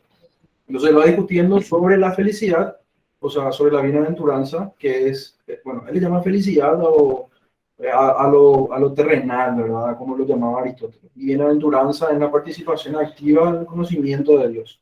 Entonces él le llama, bueno, la conclusión que llegaba este profesor que yo estaba leyendo es en una contradicción de términos aparente, pero con una jerga escolástica se entiende mejor, que es el descanso activo, ¿sí? Como la felicidad era una actividad para Aristóteles, ver el rostro de Dios también es un trabajo en descanso, ¿entendés? Es continuamente buscarle activamente, pero ya estando en el final. ya estando en el fin, ya estando en el reposo con Él. Ya. Pero vos lo seguís buscando porque es una fuente inagotable. Y al estar vos limpio, sin ninguna impureza, como debe estar uno para ver el rostro de Dios, todo lo que tiene dentro suyo es solamente Dios. Eso es. Que esto es muy interesante y que nosotros, diría, es muy interesante que pensemos en la eternidad o en la inmortalidad o en el no tiempo, pero el ser humano, tanto en la mitología y de vuelta, inclusive me parece que Dios, esta es una opinión, ¿sí? Pero me parece que Dios no va a usar un modo de revelarnos las cosas, no las va a revelar a un modo que nosotros no las vamos a poder conocer. Entonces, inclusive la idea de eternidad es revelada a través de mitos, a través de historias, y como nosotros estamos insertos en el tiempo, dice el profesor Smith, él se va a revelar y nos va a hablar a través de estas, porque nosotros conocemos a través del mundo, ¿sí? Entonces, lo interesante es, dice él, que entendamos este mundo, ¿sí? Y que luego, y él dice algo que yo ya mencioné en otras sesiones, ¿verdad? Y que yo al menos, más o menos ya logro hacer, que es, para pensar en la eternidad, despegarse de tu temporalidad, ¿sí? No pensar en la eternidad en función del tiempo, ¿sí? Porque eso necesariamente va a traer un problema justamente que es muy interesante y que es un lindo ejercicio intelectual, pero que no, que está por lo menos en el campo de las opiniones, porque no hay ni un dogma respecto de eso en la Iglesia Católica respecto de esto. Entonces, pero siempre los teólogos trabajan desde esta posición. Pero a mí me parece más interesante justamente por eso hablar del tiempo para entender cómo funciona y principalmente cómo hoy en día nosotros podemos escuchar las contradicciones más grandes en los discursos académicos, pseudocientíficos, periodísticos, respecto de este malentendido que genera el término tiempo, y hacerlo a través de nuestros antepasados o figuras que nos ayudan, como Tolkien, ¿sí? Que igual él va a escribir emulando a nuestros antepasados, emulando las grandes historias, va a escribir a partir de ella, a partir de a imitación de estas historias, nos va a contar cómo se crean las cosas y cómo tenemos que ver el mundo, ¿sí? Para no entender, ya lo dijimos varias veces, de modo sistemático el Génesis, sino de modo realmente simbólico y profundo, ¿sí? Cuando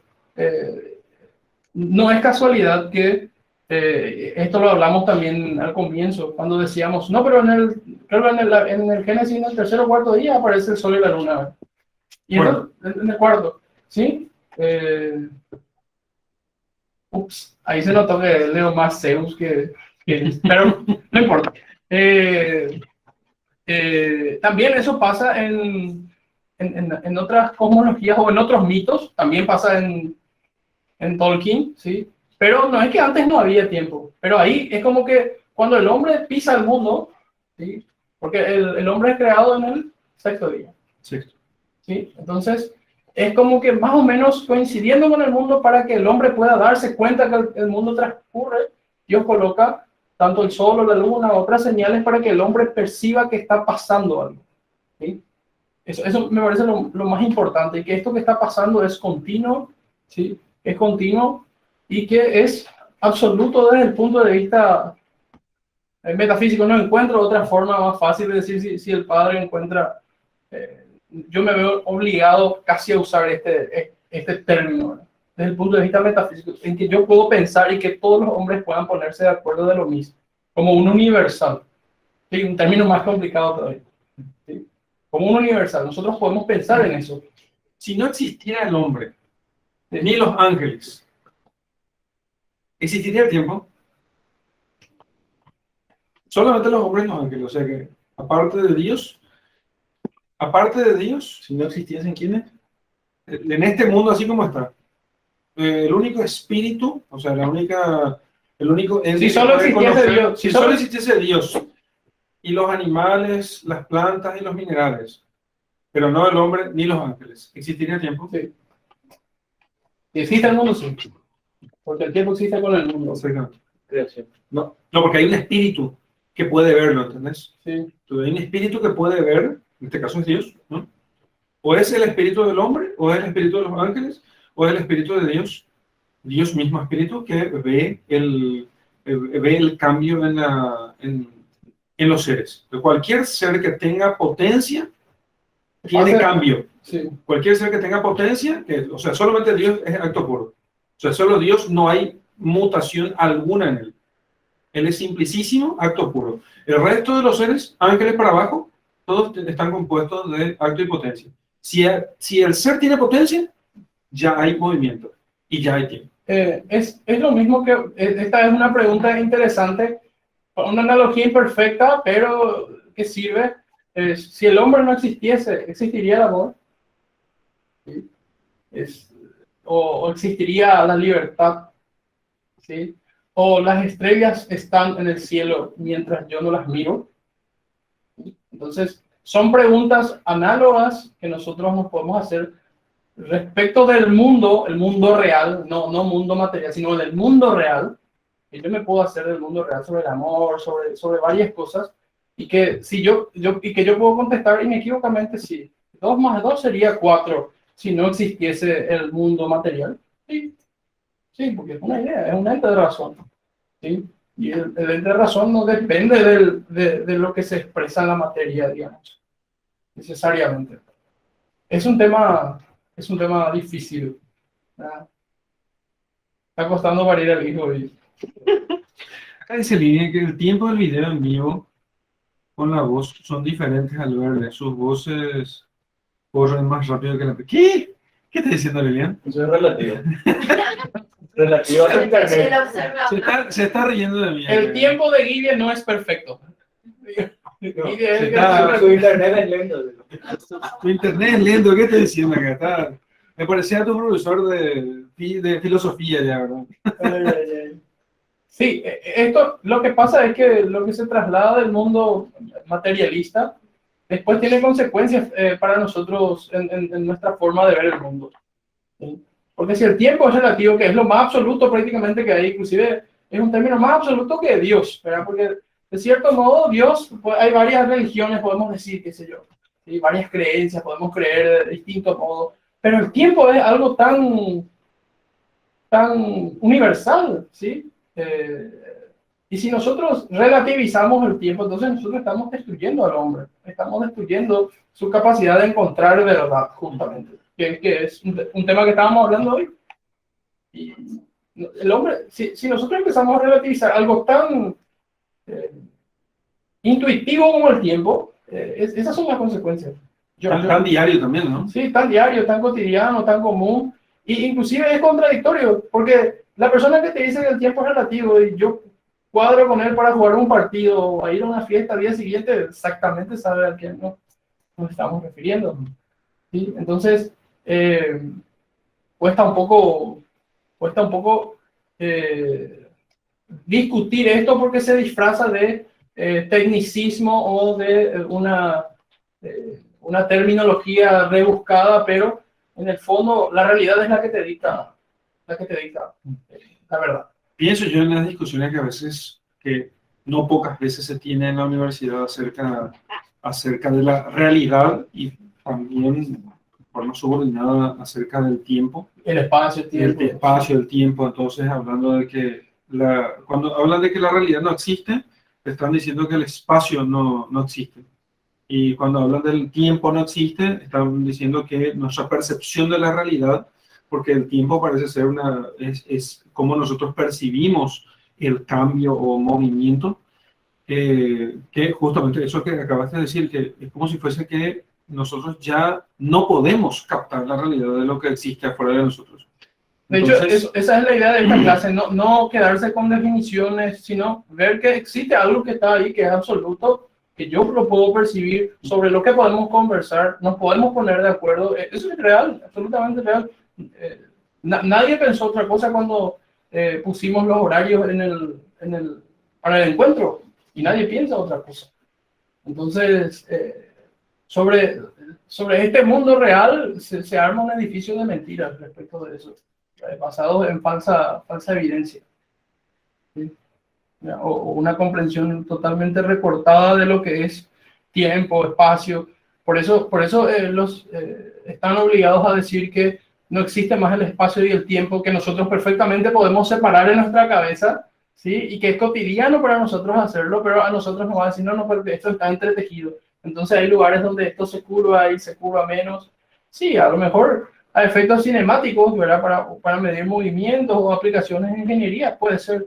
Pero las cosas están allí, concretamente. ¿Sí? Y nos podemos poner de acuerdo respecto de eso. Y aunque sea muy cool, Sí, muy suena- cool suena rebuscado. hablar de espacio-tiempo, en realidad en nuestra vida cotidiana, que no importa poco, importa mucho Sí, en realidad. sí, es la vida real. Siempre vamos a poder hacer las distinciones entre espacio y tiempo y las dos cosas no es que van separadas, están interrelacionadas ciertamente. Están interrelacionadas porque el movimiento se da en el espacio. Entonces, para nosotros, ese tiempo que nosotros medimos se da dentro del espacio. Quiero volver a traer nada más esta imagen de que, como toda imagen analógica, tiene sus imperfecciones, pero que me parece que es muy bonita por esencial.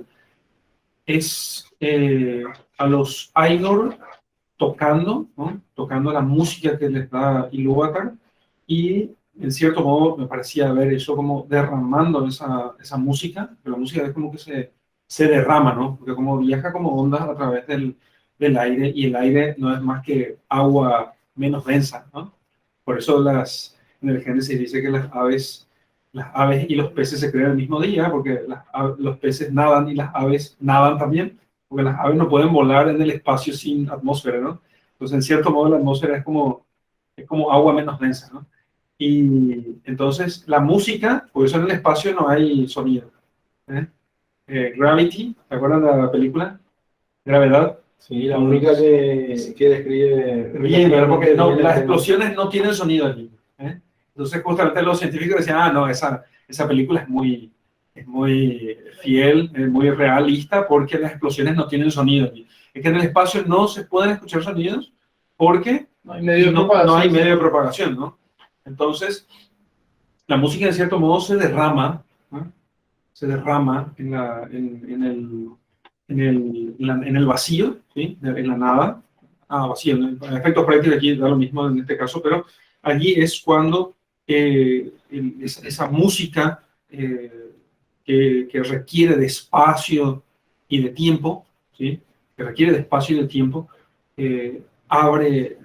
Alguna vez pensamos que la luz era como la creadora del espacio, ¿no? Sí. Y la música también tiene algo de divino en ese sentido, porque justamente tiene esa combinación de espacio y de tiempo, y que derramada en la nada hace como en la mitología de Tolkien, Es que son ondas también. produce la creación, ¿no? Bien. Pero no usa el término creación, ¿no? Pero en el momento en que se vierte la música en el vacío, también entra justamente la llama imperecedera. Que está siempre en Ilúvatar. Sí. Sí. Que Melkor busca en el Para poder vacío, hacerlo. busca en el vacío, pero no la encontró, dice, porque la llama imperecedera estaba en Ilúvatar. En esa unión de palabras y el fuego, En esa allí unión, se hace exactamente. Te cuento que no sé si sabías que hay gente que nace con una condición que es relativamente particular, que cuando tocan música, cuando tocan algún instrumento, ¿verdad? Y son gente con una sensibilidad de sus anatómica especial, que cuando escuchan música ven colores. ¿Sí?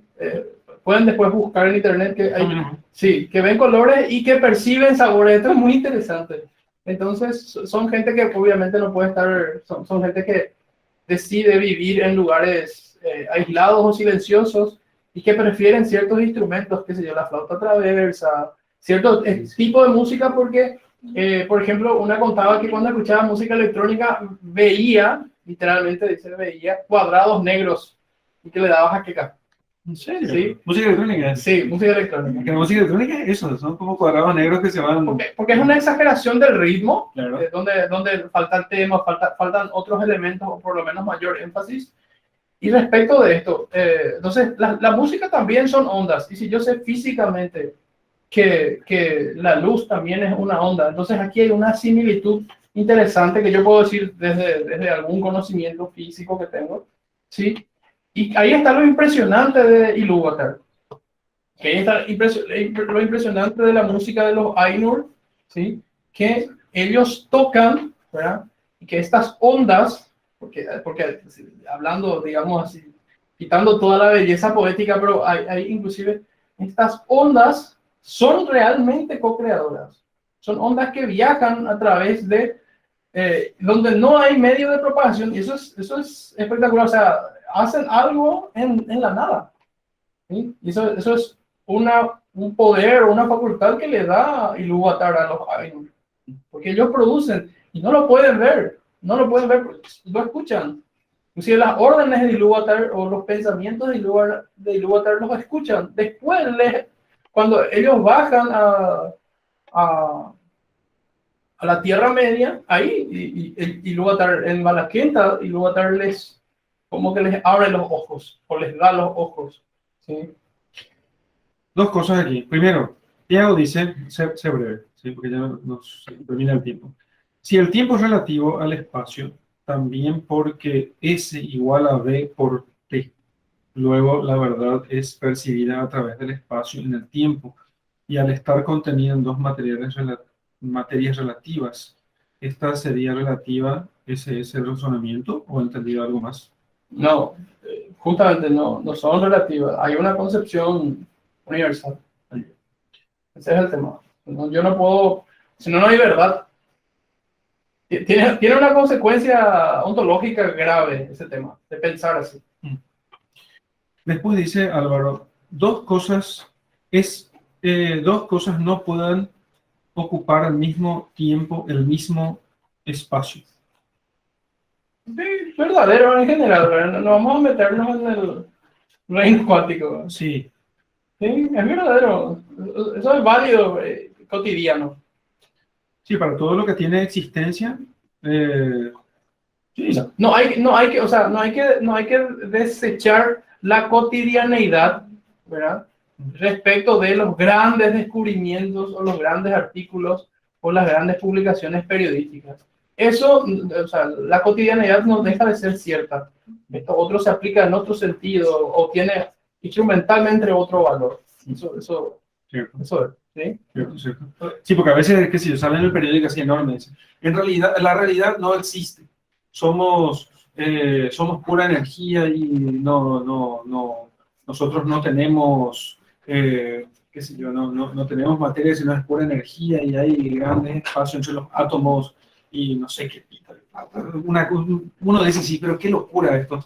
Si alguien me dijera que en realidad no existe... Díganle eso al banco, por favor. Sí, no sé, díganse al banco. Si agarro una manzana y le arrojo en la cara al tipo, entonces, no sé, avísame si te atraviesa la pelota, te atraviesa la cara, ¿no? Porque no va a atravesar la cara, va a chocar contra tu cara. La cotidianidad tiene que vencer. Eso. Tiene que vencer en ese sentido. Entonces, aquello tiene que tener otro significado. No puede ser los titulares periodísticos así, de ese modo, terminar destruyendo nuestra visión de la realidad. Es realmente ilustrativo aquello que aquel tipo, pobre tipo, nos dijo el año antepasado, cuando nos dice, enfrente a todos los alumnos, ese basurero, hay grandes filósofos que dicen que ese basurero no existe. Eso no existe, ¿no? Puede ser que no exista. No, dicen que no existe. Entonces, claro, los profesores comenzaron insultando a todo el mundo y al pobre tipo ahí diciéndole, ¿sabes qué? Eso me importa un pito tus grandes filósofos, y tus grandes filósofos dicen eso y tienen trabajo, entonces son unos estafadores. Ellos y los que les contratan, ¿no? Porque el basurero existe y está aquí en mi frente, ¿no? Entonces, termina a veces con cálculos matemáticos, se termina pretendiendo destruir la cotidianidad y se pierde el sentido común, ¿no? Se pierde el sentido, no se puede perder el sentido común. Entonces, no, de hecho sí se puede perder. No se debe perder el sentido común. Entonces, sí, eso es lo que dice Álvaro. Donde está sentado el padre no puede estar sentado Edgar ni Didier. Esperemos que no. Prohibimos que no, ¿verdad? Prohibimos eso. Entonces, no puede estar ocupando al mismo tiempo una misma cosa, no puede estar ocupando al mismo tiempo el mismo lugar, sino serían la misma cosa, ¿no? Serían la misma cosa, obviamente. O serían otra cosa. O serían otra cosa distinta, de la resultante de la mezcla de ambos. Como un siamés. Sería peor. Ni siquiera mentalmente me parece interesante eso. Paso. Olvídalo. Otro. Buenísimo, bueno, gracias. Difícil tema hoy. Gracias por la paciencia a todos. Gracias por la paciencia a todos. Espero que por lo menos hayamos tenido algo de no digo luces, por favor, no voy a decir algo de luces, sino más bien creo que va a ser la conversación más difícil del programa. Ni la conversación sobre Dios se va a hacer tan complicada como esta del espacio y tiempo que sabíamos que iba a ser así. El próximo martes, les cuento, va a estar presente, si Dios quiere, ya les anuncio, un invitado especial. No digas su nombre. Claro, voy a decir. Sí, voy a decir. El profesor Néstor Sequeiros va a estar aquí con nosotros. Está viniendo de visita y ustedes no le conocen, pero fue mi profesor de latín y humanidades en el seminario. Fue un gran profesor mío, me formó mucho, me dedicó muchísimo tiempo. El Valar del padre. Algo así. Entonces, yo quisiera que entonces, pero es un tipo súper sencillo y no, tampoco hace. Él va a estar aquí entonces en la clase con nosotros.